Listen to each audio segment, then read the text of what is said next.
Programımız tüm hızıyla devam ediyor. Şimdi program konuğumuz podolog Şeyma Gümüş. Hocam hoş geldiniz. Hoş bulduk, merhabalar. Nasılsınız? Çok teşekkür ederim. Sizler nasılsınız? Bizler de çok iyi. Sizi gördük. Çok daha iyi olduk hocam. Teşekkürler. Peki hocam, yani şu anda çok fazla duyuyoruz sizler sayesinde, uzmanlar sayesinde ama podolog, podoloji gibi kavramlar girdi hayatımıza. Çok da faydalıymış, onu da yaşayınca öğreniyoruz. Podolog kimdir? Yaptığı işlemler nelerdir? Biraz bahseder misiniz bize? Podologlar üniversitelerden ayak sağlığı üzerine eğitim almış kişiler. Normal bir ayak bakımı, problemi, pedikür gibi düşündüğünüz zaman bir podoloğa geldiğinizde ayakları ıslatmadan ayağınızda tırnak probleminiz var mı, tırnak mantarınız var mı, egzamanız var mı, sedefiniz var mı bunu anlayan ve doktora yönlendiren, nasırlarınızı kontrol edip nasır mı, sihir mi, nasırınız neden ortaya çıkmış bununla alakalı kişiye ayak sağlığıyla alakalı eğitim veren kişiler. Tamamen hem ayağınızı hem de bütün vücudumuzun ayağa yansıyan problemini inceleyen kişiler podologlar. Peki yaptığı işlemler nelerdir? Yani tespit etme dışında neler yapıyorsunuz? Evet, ilk işimiz aslında muayene yapmak. Çünkü bir probleminiz var mı? Önce bunu gözlemliyor olabilmemiz lazım. Sağlık geçmiş öykünüzü biliyor olmamız lazım ve tam ne probleminiz varsa nereye yönlendirmemiz gerekiyor ya da bizim alanımız neler? İşte burada bizim alanımızda medikal ayak bakımı yapıyoruz. Medikal ayak bakımı dediğimiz aslında podolojik kompleks bakım. Ayakları suya sokmadan ayaktaki problemi görerek sadece probleme yönelik bir ayak bakımı yapıyoruz. Pedikürde ne yapılır? Tırnaklar kesilir, etler alınır, küçükiller alınır, topuk temizlenir. Bizde de aynı işlem var. Sadece tırnaklarınızı kesiyoruz ama doğru bir kesim yapıyoruz. Tırnaklarınızın etlerini genellikle yani oradaki küçük illeri almamıza gerek kalmıyor. Çünkü özel podolojik aletler ve frezeler kullanıyoruz. Her şeyi steril kullanıyoruz. Sterilizasyon sıralamasına uygun otoklavdan çıkan ürünler, malzemeler kullanıyoruz. Tırnaklarınızın üstünü pürüzsüzleştiriyoruz. Daha güzel hava almasını, daha sağlıklı görünmesini sağlıyoruz. Küçük illeri almamıza gerek kalmıyor zaten ama isteyenler için alabiliyoruz. Topuklarda da bir ponza taşı değil de yine frezelerle kendi ayarladığımız RPM hızıyla, kendi dönüş hızıyla sadece problemli bölgeye de temizlik yaparak harika sonuçlar çıkartıyoruz. Hem problemin oluşmasını engelliyoruz daha sonrasında hem de tamamen sağlıklı ayak bakımı yapıyoruz. Bunun haricinde nasır temizleme, sihir temizleme, tırnak mantarında mekanik temizlik gibi uygulamalar yapıyoruz. Şimdi ayak sağlığı deyince tabii ki bu işin içerisinde en çok karşılaşılan problem herhalde tırnak mantarı olsa gerek. Evet. Peki tırnak mantarı kimlerde olur ve neler yapıyorsunuz tırnak mantarı olan kişilere? Tırnak mantarı herkeste olabilecek bir şey. Yaş fark etmeksizin. Yani yeni doğan bebeklerde bile tırnak mantarı gözlemlenebiliyor. Tırnak altı boşalması ve orada herhangi bir müdahale edilmesi gerekilebiliyor.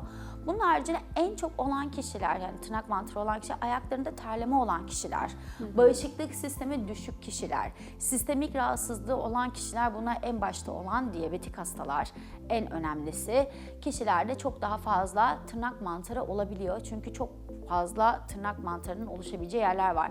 Bunu şey gibi düşünün, peynir mantarlı mı değildir ama bir zaman sonrasında kendi kendine küf üretir, mantar üretir ya da evlerimizde kapalı alanlarda mantar oluşumu olur. Ki ormanda da mantar yağmur yağdığında nemli ortamlarda kendini gösterir. Mantar aynı mantıktır. Kapalı alanlarda, nemli ortamlarda kendi kendine üreyebilir. Saniyede milyonlarca ürer. Eğer tırnağınızda deforme almışsanız, dar ayakkabı giymişseniz, tırnaklarınızı yanlış kesmişseniz, bir yere vurmuşsanız ya da tırnak batığınız olmuş sonrasından tırnak mantarınız olması muhtemeldir. Genellikle ıslak alanlarda, ıslak zeminlerde tırnak mantarı meydana gelir. Nemli, kapalı ortamlarda mantar oluşma riski çok fazladır. Şimdi nemli, kapalı ortam diyorsunuz hocam. Hep kafalar ayaklara gidiyor. Evet. Şimdi ben şöyle merak ettim. Elde olur mu tırnak mantarı? Yani eller açık ortam, okey, çok kullanıyoruz. Ama ellerde de tırnak mantarı görülür mü? Evet, çok fazla var. Öyle mi? Ayaklardaki tırnak mantarını çok görmüyoruz. Yani ayaktaki problemleri kimse de fark etmiyoruz ki. İnsanlar ya kapalı terlik giyiyor, çorap giyiyor, kapalı ayakkabılarla bir şekilde onu kamufle edebiliyoruz. Ellerde çıkan tırnak mantarı asıl bizim psikolojimizi bozan, sosyal olarak bizim sosyalleşmemizi engelleyen problemlerden en başta. Şimdi podolog dediğimizde hep ayak sağlığı dedik. Ben aynı şeyi düşünmüyorum. Yani ellerde de bir tırnak mantarı varsa, tırnaksa tırnak, mantarsa mantar, bunu ayırt etmememiz gerektiğini düşünüyorum. Çok fazla kişide de var. Genellikle fark ettiğim denizcilerde el tırnak mantarı çok fazla oluyor. Tekstilcilerde, fabrikada çalışan kişilerde bu kimyasallardan sonra tırnaklarda bir şekil bozukluğu meydana geliyor. Yani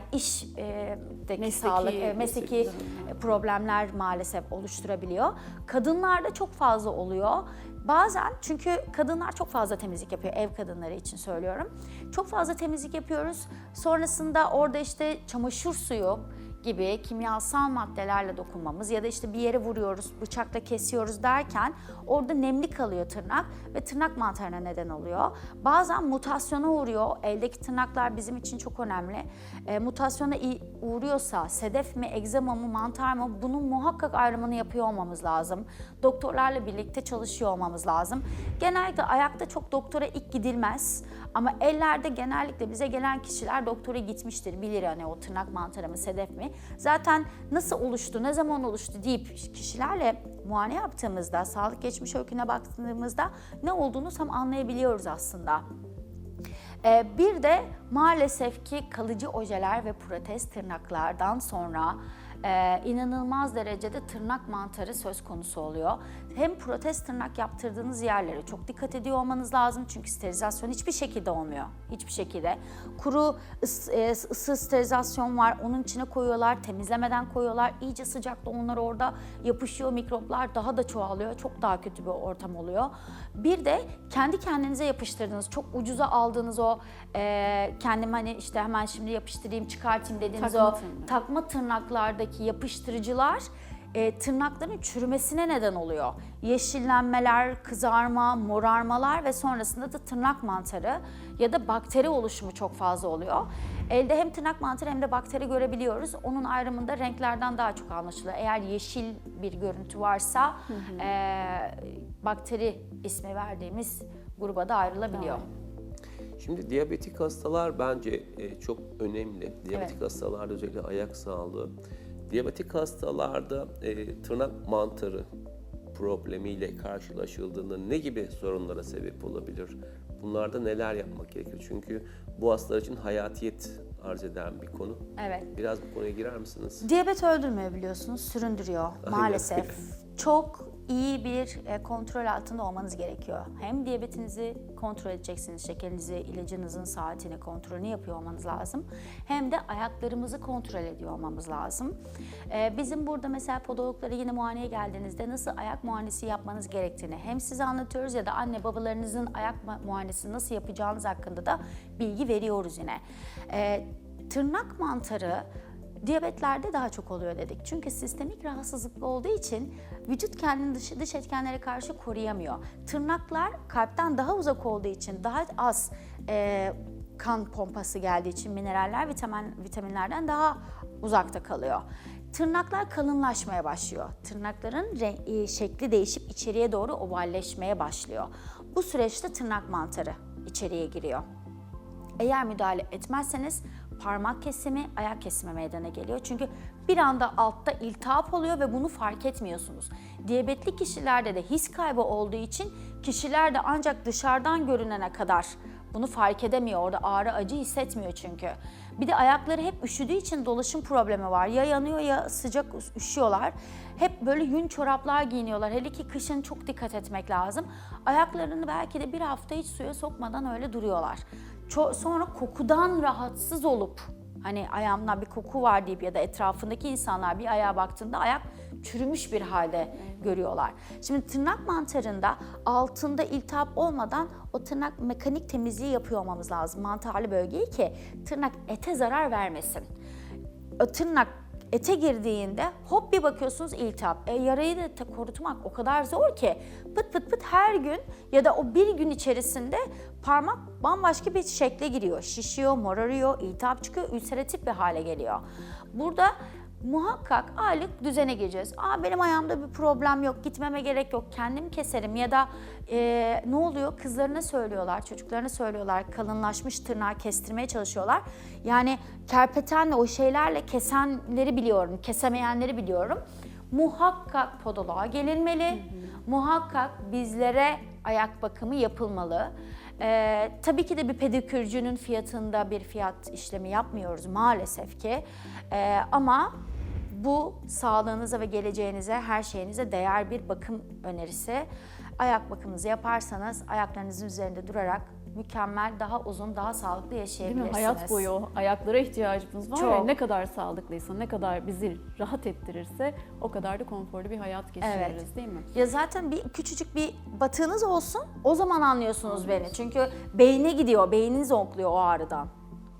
Peki hocam, verdiğiniz bilgiler eminim izleyenlerimizi de aydınlattı. Ayağında ne kadar önemli olduğunu mesajını da verdik herkese. Verdiğiniz bilgiler için de çok teşekkür ediyoruz. Yine bekleriz devamı için teşekkürler. de. Efendim, podolog Şeyma Gümüş bizlerleydi. Kendisine verdiği bilgiler için tekrar teşekkür ediyoruz. Programımız tüm hızıyla devam ediyor.